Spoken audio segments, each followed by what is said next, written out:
What if you could help others to find the power to heal themselves? Physically, emotionally, and spiritually. When I started teaching my classes, it was in 2002, and I was just doing the past life regressions and contacting the subconscious part. But then as the time went on and we found how powerful this was and what we could do with it, a lot of the students began saying, you know, advanced past life regression doesn't really tell what it's all about. This is so much more than that. We think you should change the name. So it was a few years ago we decided to change the name to Quantum Healing Hypnosis Technique.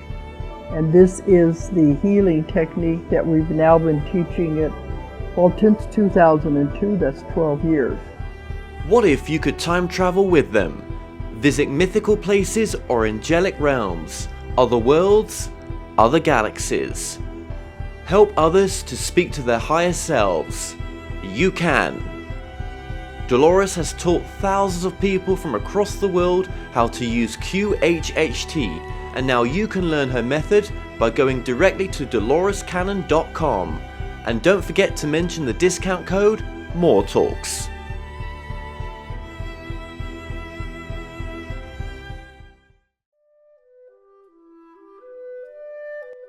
Established over 100 years ago, Watkins Books is one of the world's oldest and leading independent bookshops specializing in esoterica. We have the widest selection of esoteric books in the UK, and our friendly and knowledgeable staff are here to assist you in a unique ambience of our shop. So come and visit us in the heart of London as we're open every day.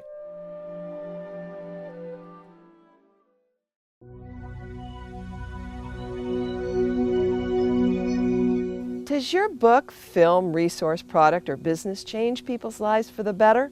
Hi, I'm Jackie Lappin, founder of Conscious Media Relations, a unique boutique PR firm that helps you connect with your mind, body, spirit, and conscious lifestyle audience in a big way. We reach 3,500 specialty media and all the key mainstream outlets in the United States. I invite you to explore our radio media tour that connects to 2,600 personal growth radio shows. There is just nothing else like it. Come check out our website and read our rave reviews.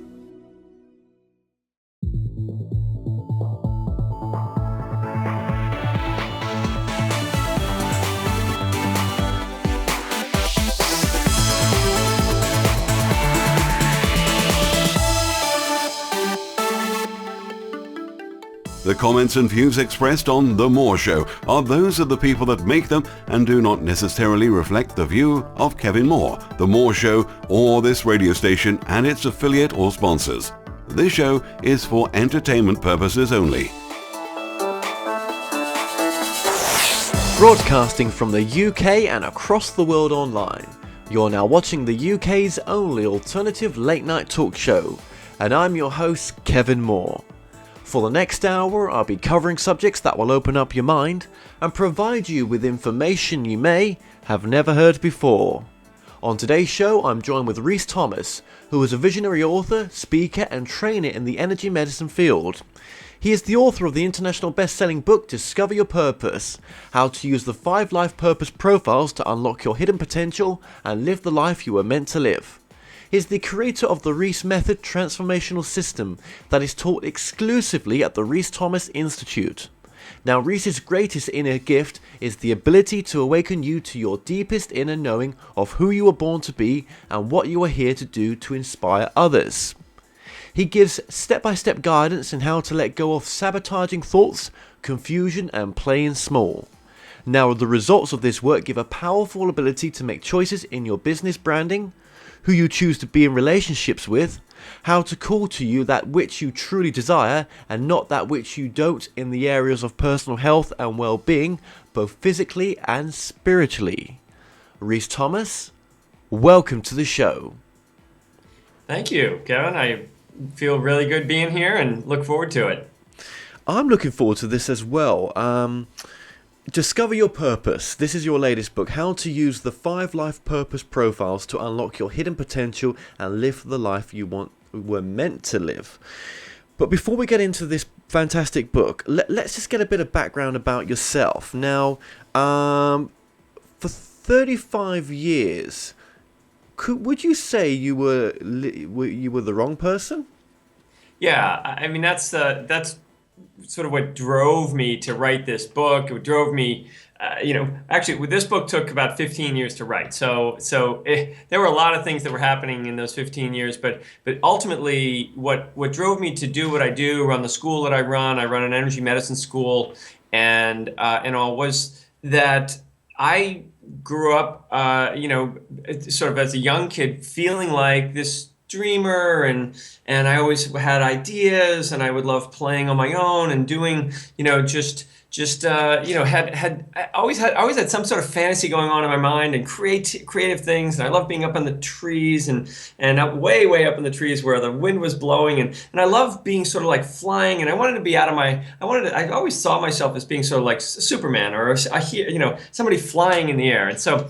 And then I realized that at some point, maybe around 9 or 10 years old, I realized that guys don't do that. Guys are tough. Guys are strong. They got it together. They're driven. They focus. And almost to the day that I figured that out, I started competing in tennis. Competing in tournaments, and then and being competitive in sports in school, and trying to get good grades, and trying to be successful, and then being cool. Of course, you had to be cool if you're a guy, and sort of be better than others, be an achiever, and then throughout school, then I started working. I started teaching when I was about 14, and looked at my life like, I'm supposed to be successful at something. So I competed. I became a professional tennis player, later a second-degree black belt in the martial arts. I ran businesses. I was running multiple businesses at the same time, running a big tennis club and some big summer camps, and then I was making a product. I was so sure that a good man is someone who's successful, a successful businessman. And what I love to do is I love to teach. I love this creative process of teaching. But I always looked at teaching like it was just sort of like, well, that's what you do before you get a real job. And I kept pushing and pushing, and I became successful, and I was speaking for the tennis industry, and I had these very successful businesses, and I was making big six figures, and I was doing very, very well, and had the house in the suburbs and all of the trappings, and yet I always felt like there was something really big missing. I didn't know what it was. And even though I was a black belt in the martial arts and playing tennis, 20, 30 hours a week, and I was constantly having physical issues as well, which drew me to going to look for alternative medicine, because traditional medicine just couldn't touch what was going on. My back pain, my sinus conditions, things that I was having, they just couldn't do, and they seemed to be making it worse. And so when I went to an energy medicine practitioner and learned about sort of the body's energy field, which I had kind of been studying with the martial arts with the chi energy, but when I really found out what it was about, I realized that there was almost nothing I knew about myself. And then that drew me to making this big leap in my life, which was to go to an energy medicine school. And the very first day in the class, I'm in there and I'm sitting in the class and I'm thinking, hey, I got this together. I mean, these guys, they may be doctors and physical therapists and practitioners of some kind, or Reiki masters, but hey, I'm a black belt in martial arts. I can handle this. Healing school, how hard can that be? And the teacher came over and she put her arm around me and she looked up in the air over my head and said, Rhys, are you going to come in and join us? And I was like, what do you mean? I'm right here. This is, and I then spent 4 years in this training understanding that I had never been in my body. I had never actually been there. I was telling a story to the world. I had never really been in my purpose, because my purpose wasn't to be an achiever. It was to be a creative force in the world, a creative person that brings ideas and teaching to the world. So yeah, after 35 years, or 30, it was about 38 years of living what I thought I was supposed to be, I realized who I really was. And then when I went back and worked with all my students, and then started sharing this energy medicine work out in the world, worked with thousands and thousands of people, I started noticing that nobody that I worked with knew themselves in a really deeper way, in this sort of like understanding way. They knew parts of themselves, but a lot of what they were doing was they were trying to be the best part of themselves and totally hiding from the parts that they don't want anybody to see, rather than embracing their whole self and the core quality within them. And that's where these 5 profiles came from. Right. Okay. Fascinating stuff. And in those in those 35 years of the various different careers that you went through, was spirituality or consciousness? Did you ever come across books that dealt with those subjects? Was it of any interest at all to you? Oh, totally. I mean, and and that's one of the things about when you're in your what's called your mask. I totally thought that I was the most spiritual man alive. I mean, I'd read all the Wayne Dyer and done all the Wayne Dyer things, Tony Robbins, and the Tao of Physics and Gary Zhukov's, all of the top, the Dancing Woolly Masters. I understood quantum physics. I understood all of this stuff, all these things that the New Age movement was like, and I was a master at those things because I understood them. I didn't know why I understood them as well as I understood them, but I really understood them. But when I used them to reinforce this person that I thought I was supposed to be, which is this achiever, I could prove that I'm that person. But it was a lie, and I took the Myers-Briggs and the Enneagram tests, and I did those things, and I found that those also proved out what I believed about myself, because those tests are based on behavior, not on your core, your soul quality. And when I went to energy medicine school, they showed me that your first chakra can't be separate. Your body can't be separate from your purpose. It is it's the vehicle you have to live your purpose through. So the other ones are based on anybody can have any behaviors based on anything, but it's not true. And it's one of the biggest lies that I think people tell us, is that we can become anything we want to become. And the reality is that we can't. We can only become one thing, us. And we have to spend our life trying to figure out what that is, rather than trying on other people's stuff. Okay. And so you say you absorbed a lot of spiritual material. Yeah. You included names such as Wayne Dyer and various other people there. Yeah. But at the basis of some of this material was obviously unconditional love, which was one of the main messages. But also was that we are more than our body. We are potentially a soul having a human experience. Yet you came across that. Yet I'm trying to get the balance of where do you think that your head was, in the sense that you needed to go out and achieve so much or do all these wonderful things, yet what is wrong with that as well? No, there's nothing wrong with that. And actually what you bring up is one of the essential elements, and why I wrote the book. The book is like the 100th monkey. We have an infinite number of religions and spiritual practices that teach people that you have a soul and you can actually experience it through meditation. And you have chakras, and you have this energy that lives on planet Earth and has a body and emotions and actions and relationships and communication and ideas and connection to spirit. It has all of that contained in one little aura right there. The problem is that between the soul and the aura is a void that might as well be as far apart as 2 stars.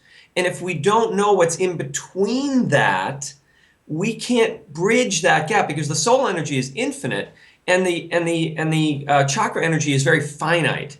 And to get the chakras filled with the soul energy, you have to have what I term the life purpose line. And I didn't realize 25 years of doing martial arts, I was training the bridge. The bridge between the soul and the chakras is called the life purpose line, or the Hara line. And that line is where you have this intention for living your life. And on that line are what I call the life purpose profiles. Those profiles have a unique physical attribute, a contracted attribute, and then the energy that you have, the pure gestalt energy that you have to realize your life purpose. But without that, the chakras are just swimming in a sea of possibility that they can't figure out why they have anything. or why even things are coming to you. So I thought, I had learned all about that. I was a deep meditator. I had done all kinds of work, and I was absolutely sure, but without knowing who I was at the core, I couldn't bridge that gap between what I felt was deep within me, my soul, and what my life was like. Now, this is all very fascinating stuff, and I love your energy as well, and I love what you're trying to do, and what you are doing as well. Now, do you think that you had a large ego at the time? Yeah, absolutely, absolutely. I mean, but it was it's a the ego element of everybody has a huge ego when they're trying to be somebody that they aren't, and that's where all wars come from. Yes. All wars come from the fact that countries have no idea who they are, and then when you say you're not that, they say I'll kill you for not believing in my mask. And so, yes, even the person who appears to have no ego has a massive ego. The person who's the most wounded and says no, I'm the one, I'm the victim, I'm the this. That's a total power play in every relationship, and that's a huge ego stance that allows them to not actually live their life purpose, which is to be whole and vulnerable and alive in each moment. So yes, I mean, what I know about ego, I had a big ego, but not in an external sense. I mean, people loved me; they loved to come to me. I had a big following of people that loved how I taught tennis or my speaking. I wasn't sort of like I wasn't a charismatic leader. I wasn't one of these in-your-face type of people. I just did what I did and shared my ideas and had fun doing it. I think what you're presenting here is very different to what others have put forth, and I really do like that because it's a different truth. We all have our own truth, and this is a completely different truth, and it's exciting to hear what you've got to say. So let's just move this forward as well. Now when you talk about the term energy medicine, just sort of explain that for us, just or anyone that might not have come across that term before. Well, energy medicine. I mean, I don't know about. I mean, I've only spent about a year in Spain, so I'm not really sure if they use the term energy medicine over there. But in the States, we use the energy medicine to really to describe techniques. There are like EFT techniques. There's massage. There's meridian massage. There's Ayurvedic medicine. There's acupuncture. These are all termed energy medicine techniques because they're based in moving energy and connecting where energy is separated in the body, making a connection between those things to bring the body back into some sort of balance and wholeness. And they basically and these techniques deal with either chronic or acute pain, physically, mentally, or emotionally. And those energy medicine techniques are being called energy medicine, but I feel very fortunate that I went to a school that no longer exists, and then I run a school now that is one of very few in the world that teaches energy medicine, not from the perspective of we're going to teach you some great techniques that you can go out and become a practitioner of. That is true of what we teach, but it's more that an energy medicine practitioner is the person that you go to because they may have a great technique, but because of what they wake up inside of you. And so my favorite energy medicine practitioner and what I am constantly hoping to create in the world is a Martin Luther King or a Nelson Mandela, a person who stands in such integrity in their purpose that no matter what their message is, whether they're putting on a healing table or whether they're standing up and speaking, or whether they become a politician, or whether they are a mother at home, or whether they are, whatever they've chosen to do in their life, everyone that they touch feels like, and when they walk away from that person, like, oh, that person really knows who they are. I want to be like that. And so we all know teachers, we all know people that really impacted our lives. Those people had actually accessed this level of soul and life purpose that allowed you to then feel like, I can do that too. And that's all Martin Luther King did. He said, you can stand like this even under this incredible gun that he had to his head. He was able to stand and say, you cannot bend your integrity of who you truly are. And when he was able to do that, he was able to change thousands of people's lives. So energy medicine, an energy medicine practitioner is someone who figures out who they are at this deepest level and their purpose, and then finds a modality or a technique that goes with that. I think currently in the holistic world, they have it a little bit backward. They're hoping that if I learn the coolest technique and the greatest technique and the shaman this and the psychic vision that, I'll then have a great job, which will become my career. Become my life purpose. But it doesn't work like that. The life purpose is primary. There's a quality we're here to express, and then when you can bring that to what you do in the world, and you find these modalities, of course, healing modalities are fantastic elements, things to bring to the world. So if you can find one that actually matches with your energy system, you actually become a person that everybody you touch, everybody you talk to, everybody you work with starts standing up and saying, what's mine? Not I want to be like that person, but I want to have mine like that. I want to feel my purpose in that way and enjoy my life. You say as well, who you are is your life purpose. But how do we get in tune to who we are?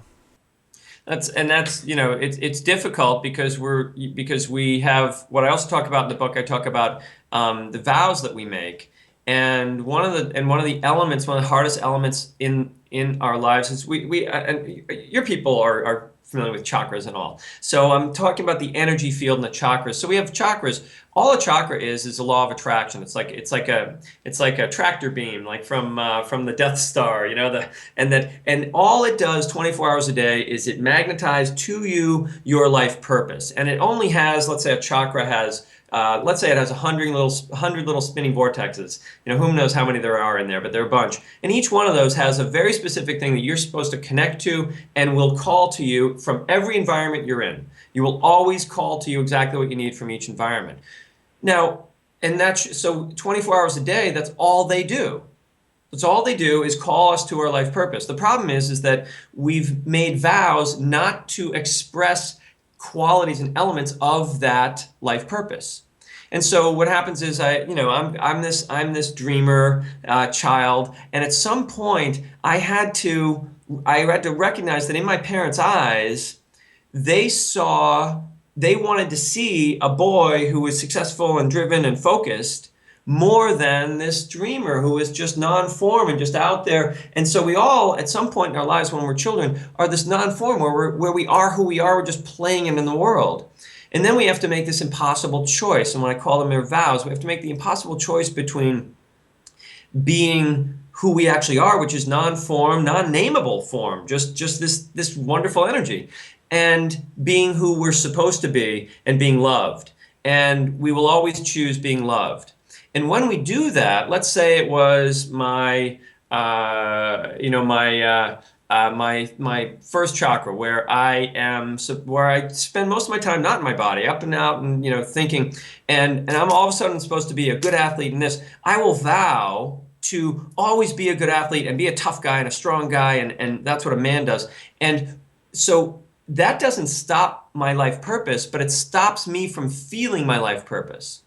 And so a block in a chakra, a block in your energy field, is where you vow to be somebody that you're supposed to be and vow not to be who you really are. And that actually puts a stopper in there. So your energy then doesn't flow in that way.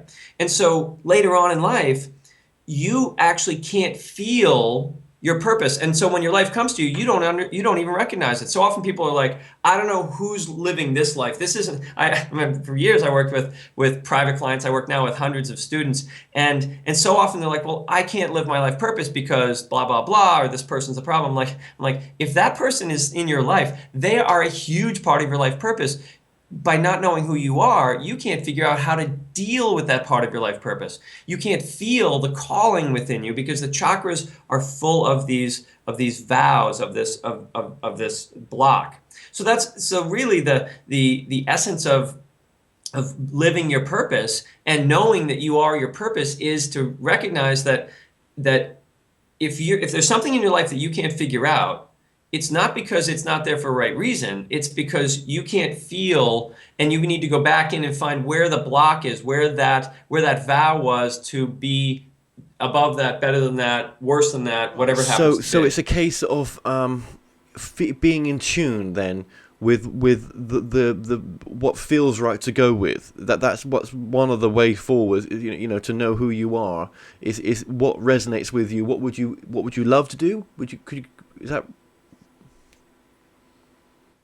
Yeah. I mean, it's really,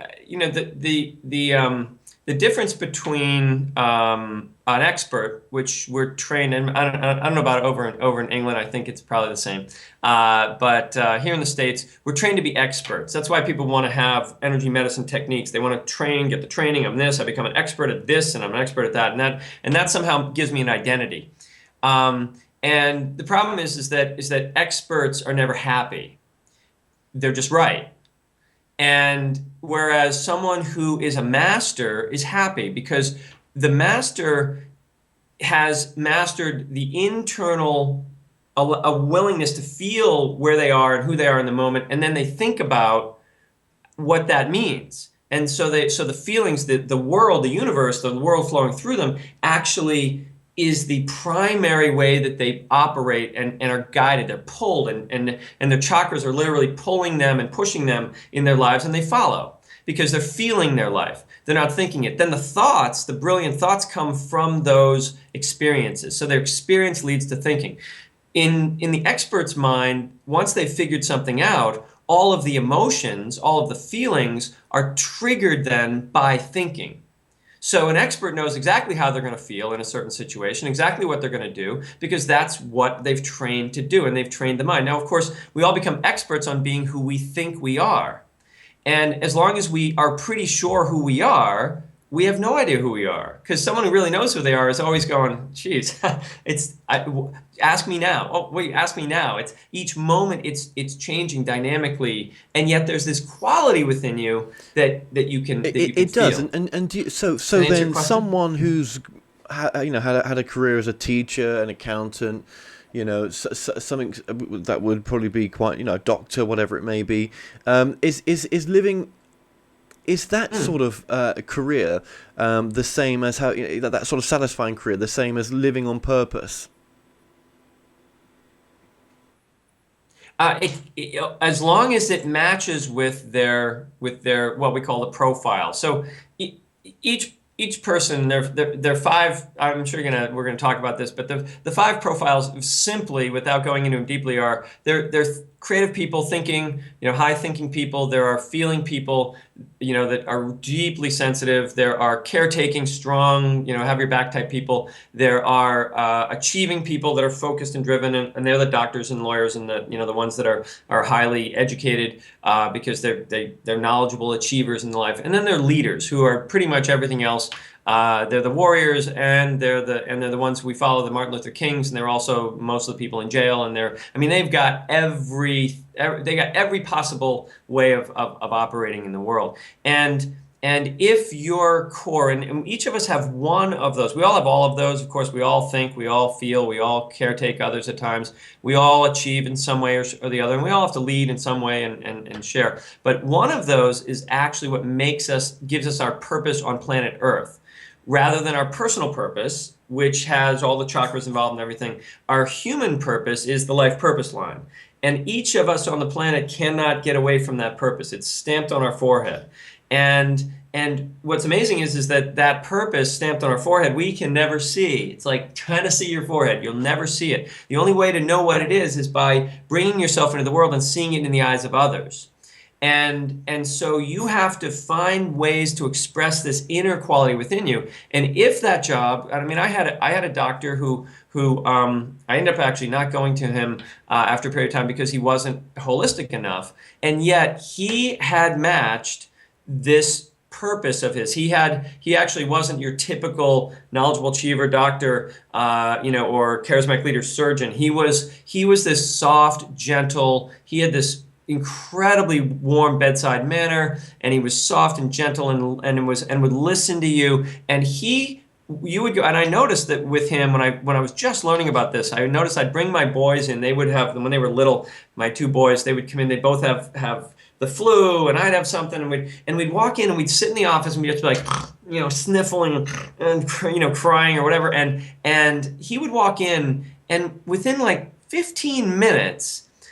He'd do what he did, say, here, you have to take these things and go to get the medications and go. And we would walk out and we'd all be feeling so much better.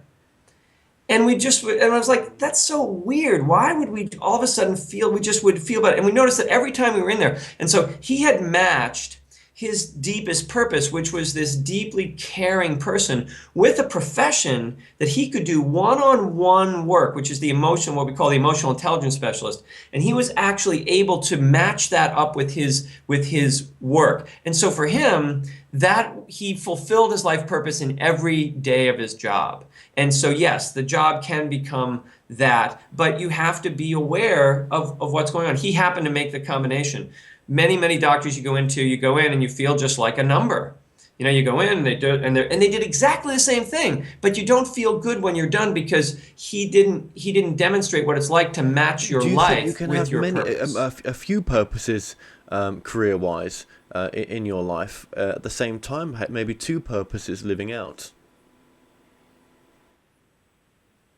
And you can certainly. I mean, we all have all five of the profiles. So for instance, I have this creative, book writer, school, creator, mystery school type of mind. I love all this sort of stuff, and yet I also want to get out in the world and do this. So my knowledgeable achieving quality and my charismatic leading quality likes to get on the radio, TV. I like to do, I like to be in front of people. I have a school where I stand up and work in front of, we've got 125 students each year. I've got 30 staff. I need that knowledgeable achiever and charismatic leader quality to be able to do those things. So sort of a secondary thing, and the other businesses that I've run have also had those qualities. I can do those things, but ultimately they all have to serve my core profile. So when I'm achieving, when I'm speaking, when I'm out doing something other than teaching in my school or creating in my mind, I'm delivering the message of my creative person, of my creative idealist. And so they all end up being the same thing. There's no job you'll do that you don't deliver the same message. You are your message. You are always your own. You're always your message. It doesn't matter what you do. Your job is to find something that you enjoy doing the most and allows you to share the most of who you are. If you're just talking about job alone, but I mean, we're also the biggest issue for people energetically when we're talking about energy medicine are their primary relationships. And so many people get involved in primary relationships where they don't get to share their whole self either. And so learning this work is really the relationship tool so that you can then bring your whole self to your relationship and offer a real person rather than, the husband, the father, what I was doing in my life, which was being a good husband, being a good father, being a good provider, rather than being this crazy Fruit Loop of a guy sometimes. There would have been a lot better things that would have happened had I known this from the beginning. But of course, we don't know. We have to go through it, and then we find the midlife crisis, and that's when we wake up and realize, oh, maybe I'm not who I so much has just been said there, but just going back to the relationship which you just shared there as well, that this works for your relationships as well. You just said there about being your authentic self in front of your partner or your significant half. Does that mean really, from your understanding, that for that to happen, you've really got to be with someone that you both have things in common, that you both share the same likes in a sense? Well, yeah. I mean, every relationship, if you don't share any of the likes with your partner, it's not going to last long. But no, I mean, in the book I talk about the fact that there are these five qualities of people, and the partners of each one are very different. They're actually the opposite. These knowledgeable, achieving, strong people really actually pair with the softest ones that they will often judge the most in the world as being poor me's.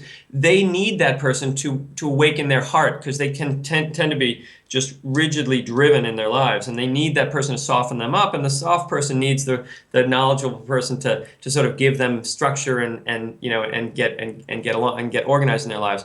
And then the charismatic leaders need someone who are very team playing and supportive. They need that person within them, and so they find each other. But they often, because they're opposites, they often judge each other harshly, and they do have very different needs and desires.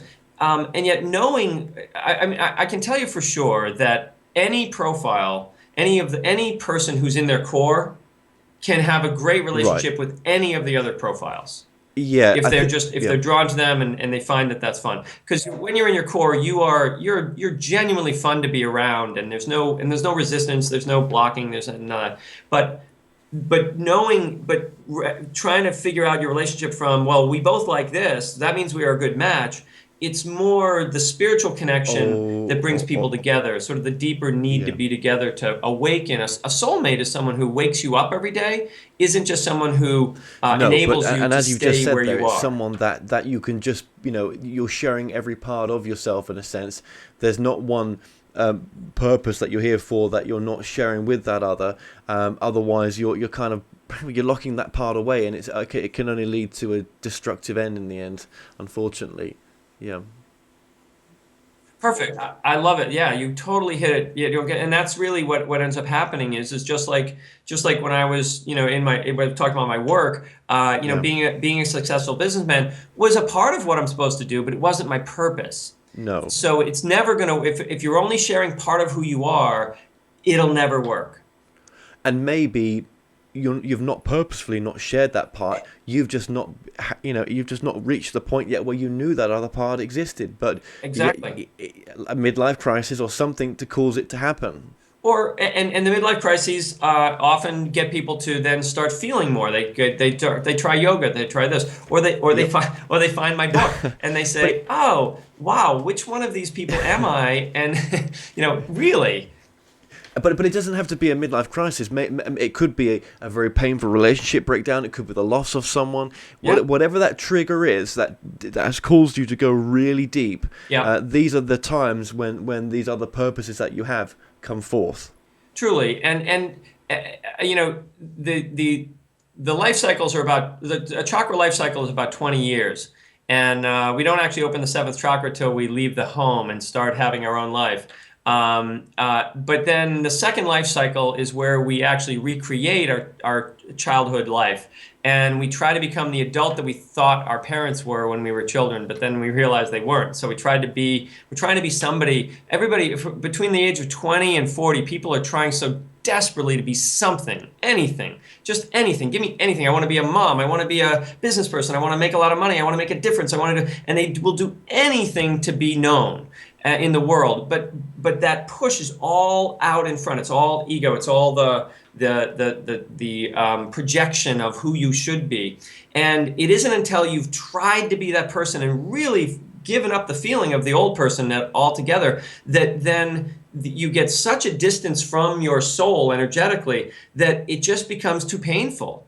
And soul relationships are what we're really all about. When we're not in a human body, the souls are all unified completely. I mean, we're all the souls are infinitely entwined and connected. And when we come into a human body, we have this distance between us and other people that's almost unbearable. And then by the time we're in our 30s and 40s, we're literally isolating down to the only people we're ever with anymore, our family, only closest friends. We're not making new friends unless they're for business or to have have a relationship with. We have our children. We're isolating more and more and more. And the soul literally cries uncle at some point. And that's what I call the midlife calling, where you're being called back inside to connect in a more intimate way with people in the world and your life with the Garden of Eden, rather than living in our minds where we're hoping that this thing I do out here will somehow make me happy. Yes, yeah, and I just want to just read a quote to you, and we've covered all this, but it was just a really good quote. It was, what if the reason you are not living your purpose is that you've learnt to be who you are supposed to be, not who you truly are? I just want to emphasize that, who you truly are. Yeah. It's so meaningful when you review that. Yeah. In the book, I do an exercise called the secret place. And the secret place meditation is where you go back to your childhood and find that place that the soul always leaves at least one breadcrumb. And for many people, it's many breadcrumbs. But for some people who had harder childhoods, there was always one place, one person, one situation where you were totally able to be free from the confines or the mental structure of your parents' home. And it was out, it might have been outside, playing somewhere, doing something. I had a dock where I used to fish I was very lucky to have a lake house up in New Hampshire, a family home. And I would go out there and I would just dream about catching these huge fish. And after a while, I swore I saw a dolphin swim by one time. And I would fish for that year after year. And I was like, I'm going to catch the dolphin. I'm going to catch it. And I was like, what am I going to do with it? It's going to pull me in. I just had this huge, and when I was in that state, I was just like, I was totally in my typical world, which is excited, expectation, nervous at the same time, like worried that, which is the creative idealist state. It's like this creative state. And it wasn't until I was about 7 or 8 years old that my brother came out and said, what are you doing? I go, well, I'm fishing for a dolphin. And he goes, you're an idiot. There's no dolphins in the lake. This is a lake. They're in the ocean. You can't never catch it. And that was really right around that time that I realized, wow, I'm never going to get this person that I like being isn't really well accepted by others, and we make that tough choice to sort of give that up, and so but by remembering that secret place, though, I realized when I'm doing the things I do right now, and I work with people, I am literally casting the line in and trying to pull out this dolphin out of a person, out of the abyss. And so, and I've always wanted that. I always want to find the biggest, most powerful, the biggest fish inside somebody. I call it their superpower. And I've always wanted to do that. So when I realized that this quality within me that made me the most happy as a child is the only thing that's going to make me happy as an adult, I've got to get in touch with that. And that's how we start remembering what it would be like. Because you can't figure out your life purpose in your head. You have to remember what it's going to feel like when you do it. And then when you do it and it feels like that, that's when you're living your life purpose. That's so true. So what you're saying is you're kind of manifesting it in a sense where you're saying, okay, if I truly want this, if I really think this part of me, needs to, this is what I need to do. If I can just imagine the feeling of having that already and living that life, right. How does that make me feel? Is it as joyful as what the initial feeling of wanting to get it was? Right. Living with it. But thanks for that. Well, let me add one thing to that. That's actually before I came up with all these theories, which I went through energy medicine school and I learned healing work. And one of the things that happens when you do a healing with a really strong practitioner, a full spectrum healing, where your body literally goes into your primal state of being. When a person sits up off the table, they don't have cancer anymore. They don't have an argument with their spouse anymore. It literally doesn't exist within them because they're centered in their core. They're literally in what I would call the secret place. And I didn't know that for years. I just watched these people sit up and I'm realizing for this short period of time before they snap their eyes together and do this sort of like, okay, here I am, I'm in the healer room, and they regroup themselves and then give themselves back their illness, they didn't have it. And so I was like, so there's a part of them, the soul quality within them, that doesn't have this problem until the mind grapples with it and doesn't let it go and vows to keep it and vows to have all these different elements. And that's what sort of made me recognize that, and those people would heal over time, but it's that moment when they can feel not connected to their problems anymore, that they begin the process of remembering how to be whole. And I realized that mental therapy, as good as it is, never gets you to that place where you can viscerally feel what it would be like beyond the thinking. And so that was really, so that's where this sort of originally came from. And then I realized, oh my God, this is so much better. And I do hope that the secret place is my contribution to psychology at some point. And they all use that rather than let's go back to your childhood and relive that crap. Because like God knows the last thing you need to do is relive your childhood trauma. What you need to do is go back and remember that there was a part of your childhood that was totally alive and wasn't traumatized at all. Yeah, absolutely. And do you know, when you found who you truly are, and you've looked into that deep part of you, what your purpose is, when you go then to follow that road, and you're going down that road of doing what you think your what you felt your purpose was, can it be painful? Absolutely. And I'm not saying that just because you do my course and you learn, you read my book and then you realize, oh, well, I'm this, that you're going to know exactly what to do. The school that I run is a 3-year training in how to live these principles and really map your energy system in a way that allows you then to have a glimpse of it. Be able to look at this, what appears to be a random event, and then recognize that there's nothing random in my life, and that this is still calling me to the same purpose, and just learning how to do that is totally a daily practice. Mastery, which I teach in the school, I teach a 3-year school. I'm not kidding anybody, and I tell them right off the bat, mastery is a minimum. To master anything is a minimum of 10 years and 10,000 hours of work on it. And so if you want to master your life, we've done 30 years and 80,000 hours of practice on being the person we're not supposed to be. So we're really good at that. But to be the person that you really are is going to take a disciplined practice. And what's really nice about being who you really are is that it's incredibly fun. And it shouldn't be this hard mental, rote memory kind of a thing. It's whenever you're expressing your core self, it's just like, this is great. I'm loving doing this. And when you're not, so a lot of the transformation is recognizing the difference between when you're living more in your sort of your core place or the secret place, and when you're like in the household. Most times the child will experience that there's a little more pressure on them to sort of play a little smaller, speak a certain way, do certain things.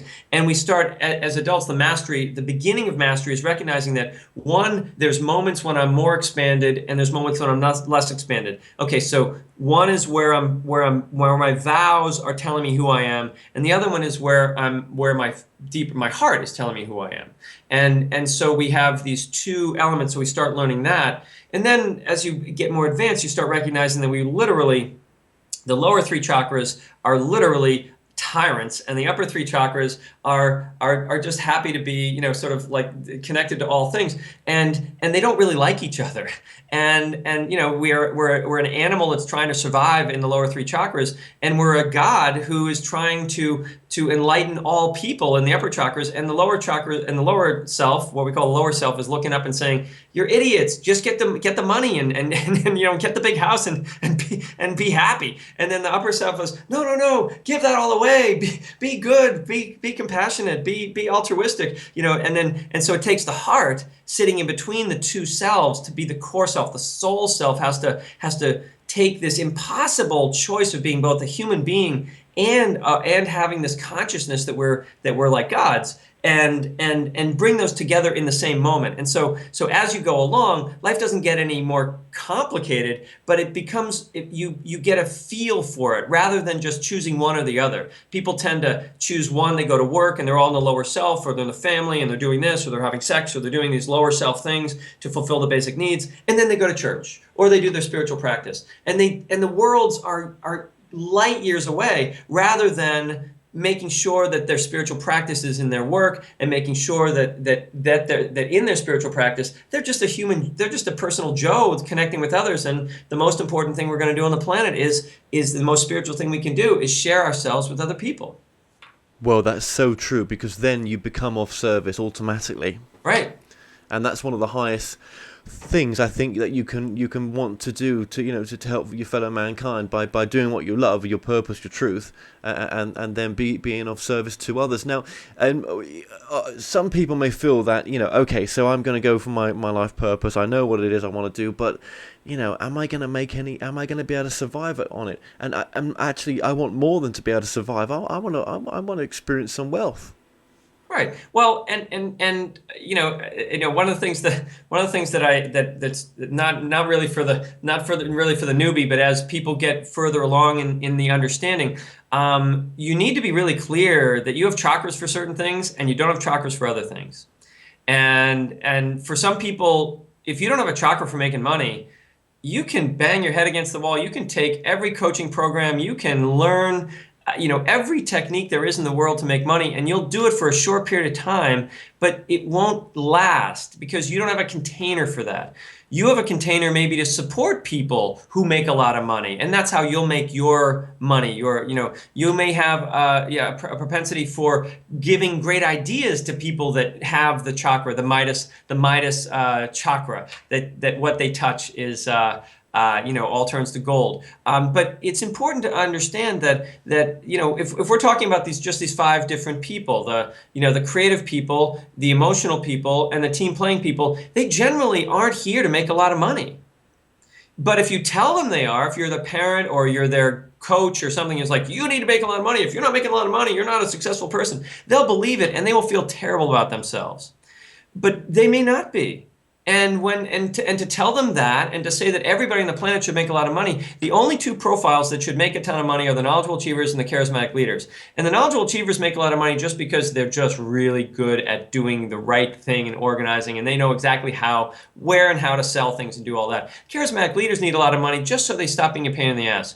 And basically, if they're not making a lot of money, they're going to be trying to get it from somebody else. So they might as well make, and they are only happy when they're sort of king of the hill. So they don't make money to they're making money to sort of give them the opportunity to be bigger than life. But they need they're the highest energy, so they'll have the biggest magnet for things. The knowledgeable achievers have the second highest energy. They'll have the second biggest magnet.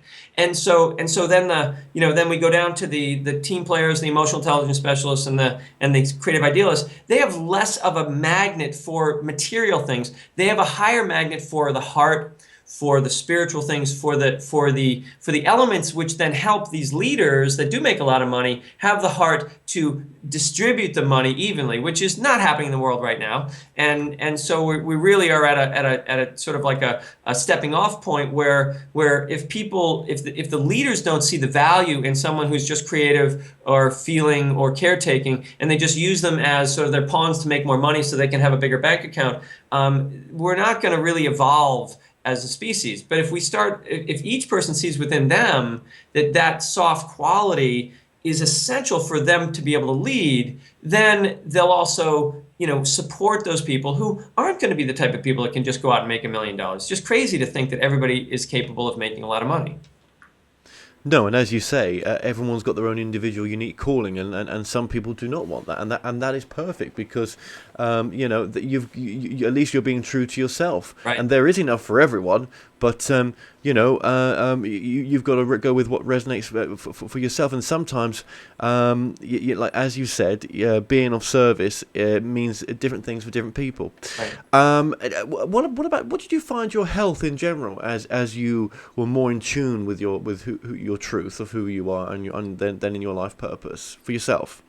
Personally, I found that making the shift between the energy that you get from the chakras, which are like, doing yoga, drinking coffee, getting a good night's sleep, taking vitamins, doing all the things that like the lower self, like the body needs, meditating, those types of things. Those are all really good ways to sort of gain some energy. But when you tap this awareness of who you really are at the soul energy, what I find is that when people tap that, it's sort of an infinite well that you're not always worried, oh my God, I've got to get more sleep, I've got to do this. And they say that the saints who obviously tapped, they would be living in that energy, slept only a few hours a day.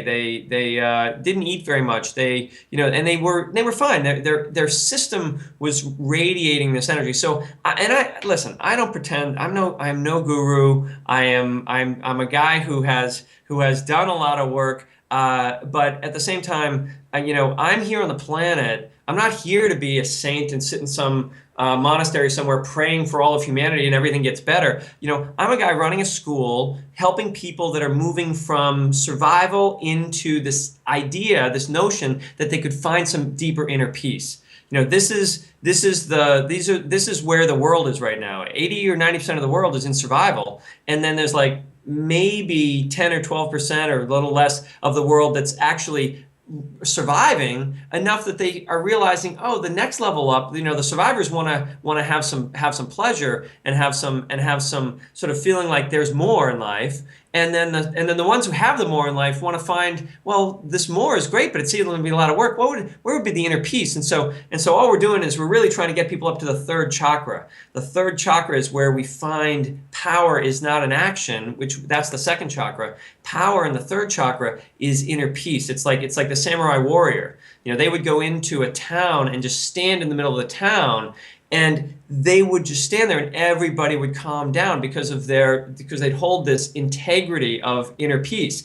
And they didn't have to fight. And so nobody can hook their attention. Nobody can get you to think, well, maybe if I do this or maybe if I do that. That's all the second chakra that says, I want more. So really, I realize I'm not a guy that's some upper chakra manifesting guru that's gonna bring vibhuti out of the air or anything. I'm not kidding. I'm just helping people get from where I see them and where I work from, which is sort of like in this achievement kind of like I know that inner peace exists.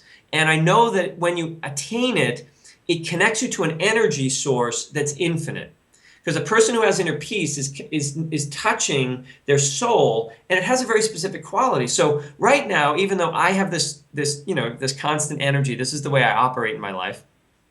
This is what inner peace looks like for me. And I always thought, oh no, I should be totally done, inner peace should be this, and power is this. And I was like a black belt in martial arts, taekwondo, I wanted to be and I thought that was what power was. But no, power is this. What I'm doing right now is my ultimate power.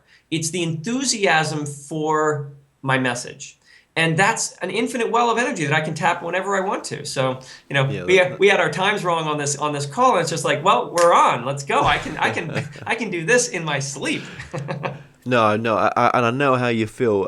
In some respects, only in some respects. That's a beautiful place to be, and with this school as well. Obviously, if people access the book, that's one way to come across the material as well. Yeah. But of course, and it's a great book as well. I mean, it's not a thin book. It's quite a decent sized book. With some great life purpose profiles and some really good information in there. But with the school, that's where it's all happening in a sense. Now, this is not over Skype. This is actually physically in person. This school. It is. It's basically a year-long program. We start in July and we end in April, and then there's a 2-month period where we re-sign up the next year of students. And there is a part of it that is online. There's a lot of training to prepare the students before the in-person retreats. But we do 5 in-person retreats where they come to Boston. People come from all over. I've got some Europeans that are coming in and people from New Zealand, and they come from wherever. But there are a lot of folks from the United States. And when they come for the in-person retreats, the in-person retreats are like. They start in October, and then there's one in November, one in January, one in March, one in April. So they're about 7 weeks apart. And what we do in those retreats is we help you embody this purpose within you with other people. Because the reason we don't embody our purpose is because every wound, like when someone says, I have this wound, oh God, I've got this, I've abandonment, this and that, there's always a person's face on it. Every wound you have, I mean, unless you grew up next to a volcano and it blew up and you're afraid of mountains, basically, or a dog bit you, maybe there's that, then you have a wound around that, or, but basically, there's someone's face on every wound you have. And what I found is that the online work can get you right to the edge of change, but it can't get you over the edge. And so until you're actually in a relationship with somebody and that person, and that's what's nice about this class is I get about 50 students a year in each class. And so you've got 49 other people, guaranteed 3 or 4 of them are like your dad, guaranteed 3 or 4 of them are like your mom. And you can actually, their energy will be enough like that other person that it brings up in you what you would normally pull back and hide from or overreact to. And you get to practice actually enjoying the power in that person, because we teach each person what their core is. And of course, you're always a mystery to yourself. We tell you what your core is, and it's like this is, we help you see it, and everybody else in the room sees it. All 49 people see it, and you're like, what was it my thing? And they know you. And so what happens is that you're surrounded by people that when they look in your eyes, all they see is your truth rather than your story. And when you present your story, it's not that they negate it, it's that they know there's something better within you. In our relationships, when we do this work and we do our online work and then we go back into our relationships still can't make the bridge that we've made the change, that we are different than we are, even though we've made the change. So we accelerate the learning by surrounding you with the environment that you want to create, which is an environment of people who actually see your core. Then you get used to that, and each time you go home, you are more and more willing to show yourself because, wow, when I show that to my classmates, everybody loves that. Now, of course, at home, sometimes you show yourself, your real self, and they're like, hey, wait, who is this new person? But you get used to how to interact with people from there. And so the face-to-face work, and of course we do bioenergetics and healing work and we do I steal from everybody when it comes to how to transform your life. And I've done a ton of work. So it's really, so I'm really, and we create our own, of course, my creative ideals, we create our own incredibly transformative types of exercises that we do with people. But in that work, what happens is that you build a family that you didn't have before, because whatever family you were in, you always pretended you were somebody slightly different than you are. And when you are able to be in a family where it's totally fine and actually they only like the part of you that you actually are, you've reprogrammed all your future problems in relationship, all your future problems in work, because you'll know who you like to work for, who your perfect client is. People are like, I don't know who my clients are. Well, they're the ones who love you. They're the ones who love what you're doing. And if they don't love what you're doing, they're not your perfect client. Even if they have the perfect amount of money or live in the right place or have the right need for your widget, they're the ones who are going to love what you do. People go back to a business not for what you do, but for who you are. Yeah, thank you for sharing that. What would you say then, Rhys, is the most important message of this book? The most important message of the book is that, one, it's totally okay to be where you are right now. It's like you can't, this book isn't. I mean, when I started this book, writing this book, I looked up on Amazon how many books there are about life purpose, and there were 150,000 books referencing life purpose. And I was thinking, God, every damn person in the world should know their life purpose with that many books out there, but nobody does. And so this is just taking a look at yourself, not from some behavioral model, which is the way the brain works, but from a sense of there's something I've always been that I already know. And the exercises, and I give tons of exercises. A lot of what I have in the book here are the types of exercises I do in the school, teaching you to look deeper and go through these processes that I have in the book. And it's okay to not know sort of who you are, because when you actually know who you are, you become a mystery to yourself, not from what you're going to feel like when you're living your purpose, but what you're actually going to do. Because like a child, I mean, when you were a child, you got up in the day and you weren't like, well, I'm going to work and I'm doing this and this is what I'll accomplish. You woke up and went, wow, what's going to happen now? And that's when you're living your purpose. And so discovering your purpose is not some hard, impossible thing. It's something that wakes up the child energy within you, the fun of life again. And that's really my goal of writing this book. And I know it's a lot of pages. It's 300 and some odd pages, and it is a powerful transformational tool that will take you to the edge of your, I don't even want, maybe I'm putting this book down for a while. But on the other side of that resistance is actually just enjoying your life, enjoying your relationships, finding the career you really are proud of, and also having the energy in your life to be healthy. Yeah, that's so true. So true. I think everything you've said today in today's interview is really, it's resonated with me, definitely. And I think, you could watch this interview a couple of times and take quite a bit away from it. Well, I'd just like to say we've sort of scratched the surface here. We haven't actually gone into too much detail because there is a lot in this book. Yeah. And I had a whole list of questions that we've not even touched, and the time has already gone. So I'd just like to say, Rhys Thomas, thank you so much for joining us today. Oh, you're so welcome. And listen, if you got other questions, we'll do it again. We definitely will do. Thank you so much. All right. Bye, Kevin. Well, we've come to an end on tonight's show. Don't forget that you can listen and watch all our past interviews on The More Show's official YouTube channel. Remember to subscribe to our YouTube channel for new daily shows. You may also find out more on our past and upcoming guests on the show via themoreshow.co.uk. And do like us on Facebook and Twitter for the latest updates. So until next time, be safe.